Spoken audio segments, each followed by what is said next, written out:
Guys, good evening. So, ikatlong unit na tayo from Sariaya, Quezon. So, install na natin ito ng ASS MOSFET.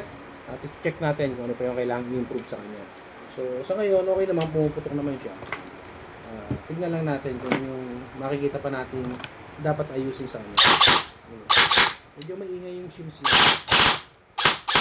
Pero sa power, wala akong masabi, malakas talaga siya. Maingay lang. So, safe. Nagana naman, semi. Full auto. So, wala siyang problema. Yun, so guys, refresh natin to. Tuning natin. Then, install natin ang ASS MOSFET. So, gagamit tayo sa kanya ng XT60 connector.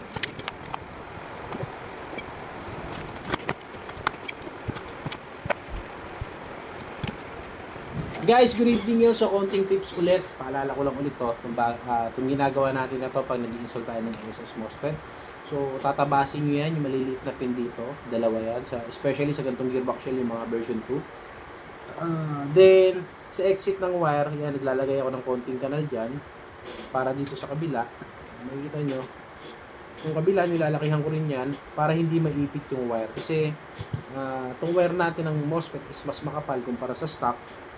Kaya may chance na umipit siya. So, pinakamagandang paraan na gagawin natin is lalakihan natin yan. So, yun lang.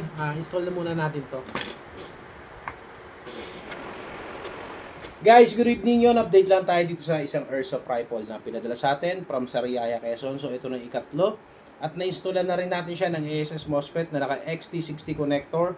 So, nag-regimes tayo sa kanya. Nagpalit tayo ng spring kasi yung spring niya is wala na, pangit na, deform na. Bengkong na siya. So, hindi na maganda FPS niyan. Then, sa ibang parts, wala naman tayo nakita problema.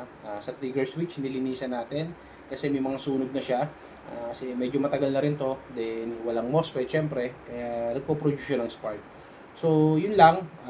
Air seal, chinek natin. Okay naman lahat. Ginrasahan natin yung gears. At eto na, tester na natin. Using 155 spring. Kita nyo yung response ng trigger niya guys mula nung nilagyan natin ng ASS MOSFET. Kahit matigas yung spring, kitang-kita nyo yung palo. Full auto. Grabe. Lakas. So yun, tingin ko, FPS nito is aabot na nasa 500 plus. Hindi lang tayo makapag-check kasi wala yung upper part niya. Wala yung upper receiver tsaka yung inner barrel. So yun sir, sa owner nito, yun, makikita nyo pala screw line ginamit natin. Wala kasi siyang lock dito sa gitna. So napakalaking bagay niyan guys, lalong-lalo na sa tamang level ng gearbox shell. Kasi pag wala yan, pwede yung gearbox shell natin tumungo or tumingala dahil sa pagkahila dito sa motor. So, yun, gagawa natin ng paraan to para kahit pa paano maganda yung maging output ng FPS. Kasi pag wala sa tamang position yan guys, masisira yung half-up chamber natin, magagasgas. Then isa pa, yung half-up rubber natin or yung backing po pwedeng ma-damage at magresulta rin ng low FPS. So, yun lang guys. Ulit, maraming salamat po. Next na natin yung pinadala sa atin from Botolan, Zambales. So, for upgrade din siya ng high speed. Minessage ko muna si owner. Antayin ko lang yung magiging reply niya. So, habang naghihintay tayo, gawa muna tayo ng iba. Pistol, gas blowback pistol may pinadala sa atin. So, check natin kung ano yung magagawa natin. So, yun lang po. Ulit, maraming salamat. So, isang test fire muna ulit bago natin tapusin yung video. Semi. Full. Semi. So, napakaganda. So, yun lang po. Maraming salamat.